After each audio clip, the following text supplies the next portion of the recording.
नमस्ते दोस्तों, कैसे हैं आप सभी। आई होप आप सभी अच्छे होंगे, स्वस्थ होंगे। तो आज आपके साथ कोई रेसिपी ना शेयर करते हुए अपना एक छोटा सा ब्लॉग शेयर कर रही हूँ। वैसे तो बहुत बड़ा ब्लॉग हो जाता, लेकिन कोशिश की है कि ये कम समय में आपको पूरा शेयर करूँ। तो यहाँ पर मैं ट्रेन में हूँ और यहाँ इटारसी स्टेशन पर उतरी हूँ और सोचा ये हमारे सामने वाली ट्रेन है जिसमें मैं हूँ। और ये छोले समोसे मिल रहे थे। वैसे तो बाहर का नहीं खाना चाहिए, पर थोड़ा सा अगर बाहर का ना खाओ तो ऐसा लगता ही नहीं कि ट्रैवलिंग की है। तो हमने यहाँ पर ले लिया है और आने वाला था हमारा मथुरा। तो हम उसके लिए तैयारियां कर चुके थे। देखिए सभी सो रहे हैं और कुछ यात्री यहाँ पर उतर रहे थे। और उसके बाद हमारा ये मथुरा आ गया और मथुरा को देखकर तो ऐसे लगा कि सिर्फ अब हमें मथुरा में जाके सोना ही उनको होगा, दिखाओ। क्योंकि इतनी कोहरा पड़ा हुआ था कि हमें यकीन ही नहीं हो रहा था कि हम कहीं अरे घूम खो जाएंगे रे पाएंगे। कोहरे में। और ये देखिए यहाँ का पता भी नहीं लगेगा नज़ारा कहाँ गए। बिल्कुल भी कुछ दिखाई नहीं दे रहा था। और ये देख कर ना तो मुझे लगा कि आना मेरा बेकार हो गया। पर आगे मैं आपके साथ शेयर करूंगी कि क्या हुआ। तो बने रहिए वीडियो में। तो यहाँ पर देखिए हमारे सिवा कोई भी स्टेशन पर नहीं हम बोले दिख नहीं, रहा हम यहाँ है। पे पहले देख और रहे हैं। उसके बाद हम यहाँ पर पहले तो यहाँ ये पर देखो बंदरों छोटा सा के मंकी दर्शन किए और छोटा रूम सा खोजने में लग गए कि कहीं ढंग का रूम मिल जाए। तो रूम मिल गया। हमने कपड़े उपड़े चेंज किए और फिर मेरा व्रत था तो मैंने कुछ नहीं खाया। गन्नू और इनके पापा ने चाय पिया और फिर हम सीधे बरसाने के लिए निकल चुके थे, क्योंकि हमारे पास सिर्फ 3 दिन थे और 3 दिन में 3 जगह जाना था, मथुरा, वृंदावन और बरसाने। तो पहले हमने कहा कि बरसाने की ही राधा रानी के ही दर्शन से शुरुआत करो। और यहाँ पर देखिए इतना भयानक कोहरा था कि हमें तो लगा कि भाई थोड़ा हमें आए हैं तो घूमना ही चाहिए। पर ईश्वर की इतनी कृपा रही कि पहले दिन ही इतना कोहरा था, उसके बाद कोहरा नहीं। और ये बरसाने की सीढ़ियाँ जिससे चढ़ने के लिए लोग बेकरार रहते हैं और वो सौभाग्य मुझे मिला। और यहाँ पर बरसाने में जब हम ऊपर से नीचे उतर रहे थे तो वहाँ का सीन देखिए। और हमारे साथ कुछ हुआ भी था, वो भी मैं शेयर करूँगी, तो बने रहिए वीडियो में। तो यहाँ पर देखिए हम नीचे उतर रहे थे, वहाँ का सीन है। और वहाँ से मैंने ज़्यादा वीडियो नहीं बनाया। तो यहाँ पर हमारा रिटर्न होने का बरसाने से हम ज़्यादा वहाँ पर घूम नहीं पाए क्योंकि समय कम था। तो यहाँ पर हम सीधे रिटर्न आए और उसके बाद लगा दी गोवर्धन की परिक्रमा, जो अगर हम ऐसे घूमते तो हमें 7 दिन लग जाते थे। लेकिन हम ई रिक्शा से गए। लेकिन लोगों की श्रद्धा देखिए कि वो लेट लेट के इस तरीके से जा रहे हैं। भगवान ने अगर कभी मौका दिया तो हम भी चाहेंगे कि इस तरीके की परिक्रमा कर सकें। इस तरीके से तो हमें नहीं लगता है हो पाएगा, पर हाँ कोशिश करेंगे कि पैदल चलें और ये हमारा सौभाग्य होगा। उसके बाद हम यहाँ पर आ चुके थे। जो गिरिराज पर्वत है उसके ऊपर बना हुआ ये मंदिर है और यहाँ पर हम ऊपर चढ़ रहे थे मंदिर के मतलब ऊपर गिरिराज के, वहाँ से अच्छे से दिखता था, तो वो भी दिखाऊंगी। तो ये मेरा छोटा सा ब्लॉग है। आप लोगों की डिमांड थी, मैंने इसीलिए पूछा था कि करना चाहिए कि नहीं करना चाहिए ब्लॉग, क्योंकि मेरी जो वीडियो हैं अक्सर कुकिंग की ही होती हैं। लेकिन ये छोटी सी यादें, अगर आपका कोई सपना पूरा हो जाए तो संजो के रखना चाहिए। तो मैं इसीलिए अपनी यूट्यूब फैमिली, फेसबुक फैमिली और अपने लिए रखना चाहती हूँ कि कभी याद आए तो इन पलों को देख सकूँ। तो ये देखिए हम लोग यहाँ पहुँच चुके थे और यहाँ पर हम तीनों के चेहरे पर देखिए अच्छी सी रौनक है। और हमने इस परिक्रमा में जो भी मंदिर आए, हमें ई रिक्शा वाले ने बताया कहाँ पर क्या है और क्या नहीं है। तो फिर हमने थोड़ा थोड़ा सा वीडियो बनाया हुआ है। तो ये देखिए सब अपने हिसाब से परिक्रमा करते हुए चले जा रहे थे। तो ये जो सिस्टर थी ये दिल्ली से आई हुई थी। ये अक्सर आती रहती हैं 2 से 3 महीने में। तो ये भी आई थी परिक्रमा करने। तो यहाँ पर इन्होंने आधा बड़ी परिक्रमा की, छोटी नहीं, क्योंकि इन्हें बरसाने जाना था। तो ये देखिए हम आ चुके थे यहाँ मानसरोवर में, और मानसरोवर मंदिर के, और इतने प्यारे प्यारे यहाँ पर कान्हा के कपड़े और बाकी चीज़ें मिल रही थी कि मन कर रहा था सब उठा लो। तो यहाँ पर खाने पीने का भी भरपूर था, लेकिन मेरा व्रत था तो हमें तो सबसे ज़्यादा टारगेट ये करना था कि जल्दी से जल्दी हम ज़्यादा से ज़्यादा जगहों पर जा पाएँ और देख पाएँ। तो यहाँ पर देखिए इतना ऊपर से हम गिरिराज पर्वत के ऊपर मंदिर में खड़े थे और वहाँ से पूरा शहर दिख रहा था।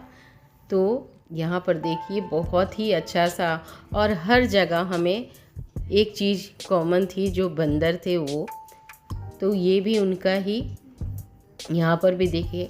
फिर उसके बाद हम आ गए थे, ये परिक्रमा करने में काफ़ी समय बीत गया था। अंदर का सीन नहीं लेने दिया गया क्योंकि वहाँ मोबाइल अलाउ नहीं था। फिर यहाँ आए हम राधा कुंड में, और यहाँ पर हमने दिया जलाया और राधा कुंड में राधा रानी सी की कृपा मांगी, और हम लोग यहाँ पर दिया जलाकर फिर चले गए अनुरुद्धाचार्य जी के आश्रम में। तो मेरा तो व्रत था जैसे पहले ही बताया। फिर यहाँ पर देखिए, तो यहाँ अलग अलग जगहों पर मैंने लिया हुआ है वीडियो। तो आई थिंक मानसरोवर का ही है, ये देखिए अनुरुद्धाचार्य जी के आश्रम का है। वहाँ पर ये बहुत भारी लाइन लगी हुई थी 11 बजे।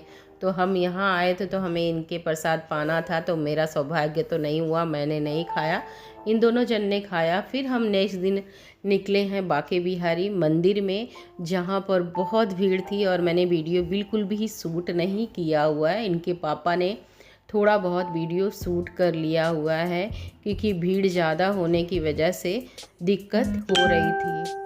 तो यहाँ पर देखिए जहाँ भी सुनो आप राधे राधे का ही आवाज़ आ रही थी। तो हमने बांके बिहारी और राधा वल्लभ के दर्शन किए, वो मैं वीडियो नहीं बना पाई। यहाँ पर आ गए थे हम उसके बाद निधिवन में, जो आसपास में ही है। तो ये देखिए निधिवन में कहा जाता है कि जो ये वृक्ष हैं रात में गोपियाँ बन जाती हैं, और ये वृक्ष देख करना अद्भुत एक अनुभूति होती है जिसे शब्दों में व्यक्त नहीं किया जा सकता है।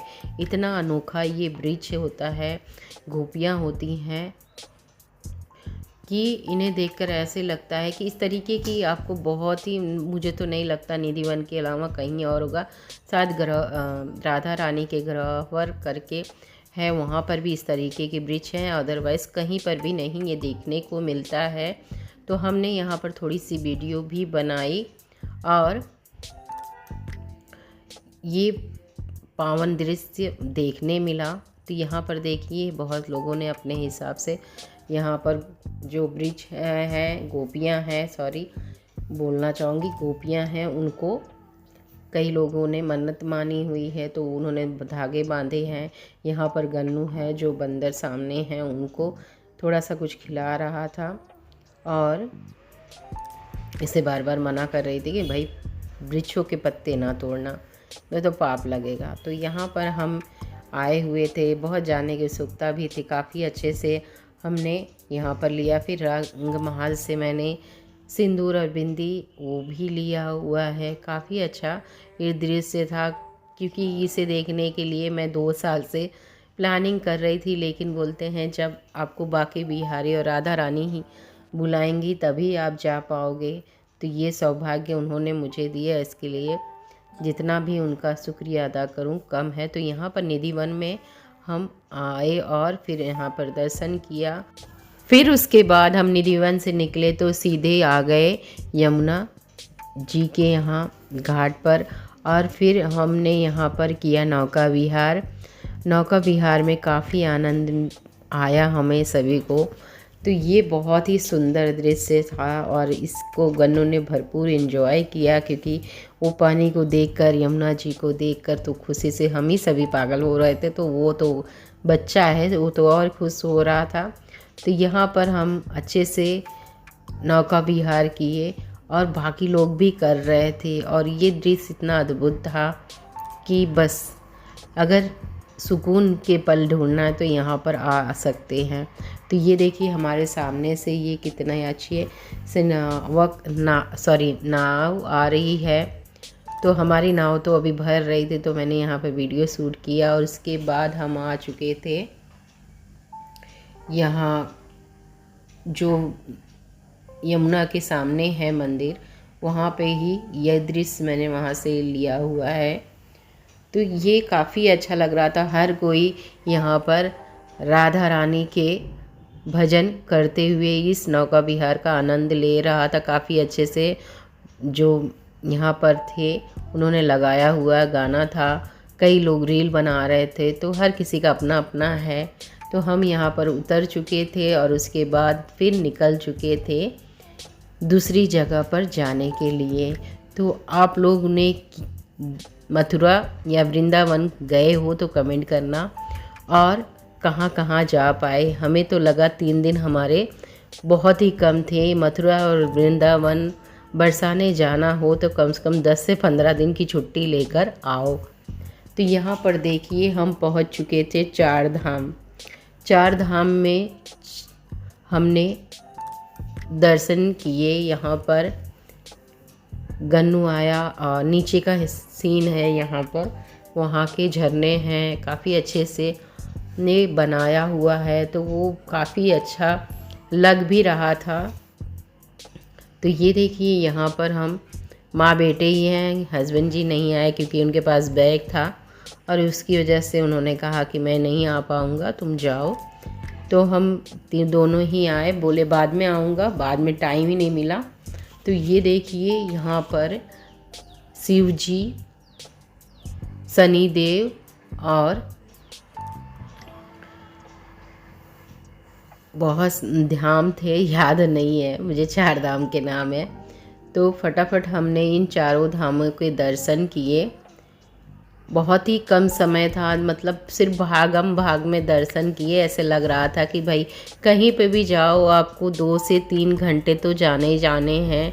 और ठंड है तो इसमें समय बहुत ही कम मिलता है और टाइम से टाइम यहाँ पर मंदिर भी बंद हो जाते हैं, कान्हा जी आराम करते। तो ये देखिए यहाँ पर शनि देव जी हैं। उसके बाद आ गए थे हम शिव धाम में, जहाँ पर शिव जी, कार्तिक, पार्वती और गणेश जी हैं हमारे, उनके भी दर्शन किए और गन्नू को बताया कि कौन कौन है, उसके बारे में जानकारी थोड़ी सी मैंने दी। बहुत ही अच्छा ये धाम है, वहाँ पर ना इतना सुकून मिल रहा था कि पूछो नहीं।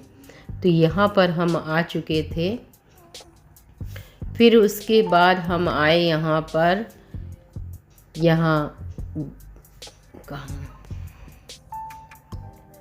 ये गुफा के अंदर का सीन है जहाँ पर गुफा है और उसके बाद कई देवियाँ हैं, मतलब उनके अनेक रूप हैं उसके अंदर, गुफा के अंदर। और वहाँ का मैंने सीन लिया हुआ है, 4 धाम का ही है ये। तो अनगिनत देवियों थी यहाँ पर, गलती हो जाए तो सॉरी, माफ़ी चाहती हूँ। तो मैं फटाफट ये सब वीडियो बना रही थी, तो आप भी यहाँ पर दर्शन कर लीजिए। तो ये देखिए यहाँ पर गुफा में से निकलने का रास्ता है ये 4 धाम के। तो हम दोनों निकल चुके थे और उसके बाद हम आ चुके थे ये झरने के पास, सॉरी झरना नहीं, फव्वारे के पास। और यहाँ पर हमने फव्वारे लिए। उसके बाद हम सीधे निकल चुके थे प्रेम मंदिर। प्रेम मंदिर का जो मनमोहक रूप था उसे तो देखकर ही आंखें चार हो गई कि इतना अद्भुत था। सच में यहाँ पर देखने वाली बहुत सारी मंदिर हैं, सुकून है। तो आए ना तो कम से कम 1 वीक का प्लान करके ही आएँ, और हो सके तो सीज़न में ना आए, क्योंकि सीज़न में आते हैं तो हमें अच्छे से दर्शन करने नहीं मिलता है और रूम भी महंगे मिलते हैं। बांके बिहारी जी हमारे यहीं रहते हैं, तो हमें आना है ना तो अच्छे से आए। हम तो यहाँ पर 22 से 25 के बीच में ही आए थे, तो भी हमें भरपूर भीड़ मिली। तो ये देखिए यहाँ पर सारा जो है ये प्रेम मंदिर का ही दृश्य है। तो ये देखिए बहुत ही प्यारा था। फिर हम आ गए रूम पर और फिर हमने मतलब खाना पीना खाकर फिर सो गए। और ये सुबह का 5:30 बजे का दृश्य है। 5:30 बजे का नहीं, 5:10 का था। यहाँ पर लोग रोडों पे सोए हुए थे। तो इस्कॉन मंदिर पहुँच गई, जहाँ पर 4:10 पर मंदिर खुलता है और 5:10 पर मंदिर बंद हो जाता है। तो फिर मैं वापस से आ गई प्रेमानंद जी से मिलने के लिए उनकी केला कुंज में, जहाँ पर लोग 1-2 बजे से ही इंतज़ार कर रहे थे अपने प्रेमानंद जी से मिलने के लिए। तो मैं भी चली आई अपनी लाइन में लगने के लिए। तो यहाँ पर देखिए इतनी भीड़ ज़्यादा जमा हो रही थी। ये 5:30 बजे का जो वीडियो मैंने बनाया हुआ है, तो काफ़ी भीड़ पहले से ही थी और धीरे धीरे ये आ ही रही थी। ऐसा लग रहा था कि लोगों का सैलाब आ रहा है। और इस समय स्थिति ऐसी है कि आपको पैर रखने की भी जगह नहीं है। जब हम आए थे तो कम था, लेकिन उसके बाद 25 तारीख के बाद तो बहुत ही ज़्यादा भीड़ हो गई। अब दर्शन दे रहे हैं कि नहीं वो मुझे नहीं मालूम। ठंडी की वजह से काफ़ी टाइम से बंद था और मुझे लग भी रहा था कि जैसे प्रेमानंद जी के दर्शन नहीं किया तो कुछ अधूरा अधूरा सा लग रहा था। तो सुबह सुबह ही मैं निकल गई, क्योंकि गन्नू बहुत सुबह थी तो मैं गन्नू को नहीं लेकर आई। तो उनके पापा उन्हीं के साथ थे और सिर्फ मैं आ गई यहाँ पर दर्शन पाने के लिए। तो ये देखिए धीरे धीरे इंतज़ार की घड़ियाँ कम हो रही थी। सूर्य देवता जी आ चुके थे और 5:30 बजे का इंतज़ार 7:45 बजे जाकर ख़त्म होने वाला था। धीरे धीरे यहाँ पर प्रेमानंद जी के शिष्य आने लगे थे। तो उम्मीद की किरण जाग रही थी कि अब वो आ रहे हैं। और भीड़ जो है राधे राधे का गूंज आ रही थी। मतलब राधे राधे सिर्फ सब लोग बोल ही रहे थे और इतना अच्छा लग रहा था कि ऐसे लग रहा था कि भजन कानों में बज रहा है। और लोग थक नहीं रहे थे, इतना इंतज़ार था। ठंडी थी, कोई थकान नहीं चेहरे पर। सिर्फ यही था कि प्रेमानंद जी के दर्शन कैसे भी मिल जाएं। और लोग एक दूसरे से पूछ रहे हैं कि थोड़ा सा जगह मिल जाए तो मैं भी खड़ा हो जाऊं, उनके दर्शन कर लूं। तो यहाँ पर इंतज़ार की घड़ी अब ख़त्म होने वाली थी। और ये देखिए उनके जो शिष्य हैं आगे आगे आ रहे हैं। और कुछ पलों में ही हमारे प्रेमानंद जी के दर्शन हुए। बहुत ही प्यारा सा दृश्य था। तो मैंने भी कैमरे में कैप्चर किया, क्योंकि गन्नू और उसके पापा नहीं आए थे और आप सबको भी दिखाना था। तो मैंने एक झलक उनकी पाई, अद्भुत था। तो यहाँ पर प्रेमानंद जी के शिष्य हैं और वो हैं। तो ये एक पल के बाद जब प्रेमानंद जी गए, तब उनके बाद समझ लीजिए कि रोड पर लोग लोट-पोट हो रहे थे उनके चरणों की धूल पाने के लिए। एक औरत तो सीधे सीधे लेट गई उनके चरणों की धूल पाने के लिए। तो उसके बाद मैं पहुंच गई थी इस्कॉन मंदिर, जो 7:30 बजे खुलता है।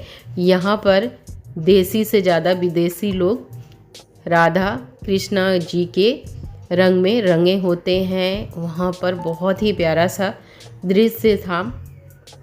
ये देखिए हमारे राधा और कृष्णा जी कितने अद्भुत लग रहे हैं और भजन करते हुए हमारे देश के नहीं बल्कि विदेश के लोग। तो ये बहुत ही प्यारा, और कई लोग तो झूम रहे थे, नाच रहे थे, गा रहे थे। तो ये काफ़ी अद्भुत नज़ारा था जिसे शब्दों में व्यक्त करना पॉसिबल नहीं है। फिर उसके बाद हम आ गए मथुरा में कृष्ण जन्मभूमि पर हमें मोबाइल अंदर नहीं ले जाने दिया गया, तो हम वहाँ का सीन नहीं ले पाए। फिर उसके बाद आ गए हम कंस किला पर। यहाँ इसे देखकर तो ऐसा लगा कि कितना लोग घमंड करते हैं, एक दिन सारा घमंड चूर चूर हो जाता है। ये कंस का किला अब खंडहर बन चुका है। और विश्राम घाट के दर्शन हमने किया। फिर यहाँ पर बंदरों को हमने दर्शन किया। शुरुआत में हमें बंदरों का दर्शन मिला और जाते जाते भी हमें उनके दर्शन मिले। तो यहाँ पर देखिए बहुत सारे बंदर, जहाँ भी देखो सिर्फ बंदर ही दिख रहे हैं और इन्हें देखते हुए हमें आगे बढ़ना था। डर लग रहा था कहीं कुछ नुकसान न कर दे। तो ये देखिए बहुत ही प्यारा सा ये नज़ारा था और यही हमारी यहाँ तक की जर्नी थी। फिर इसके बाद हमें आना था अपने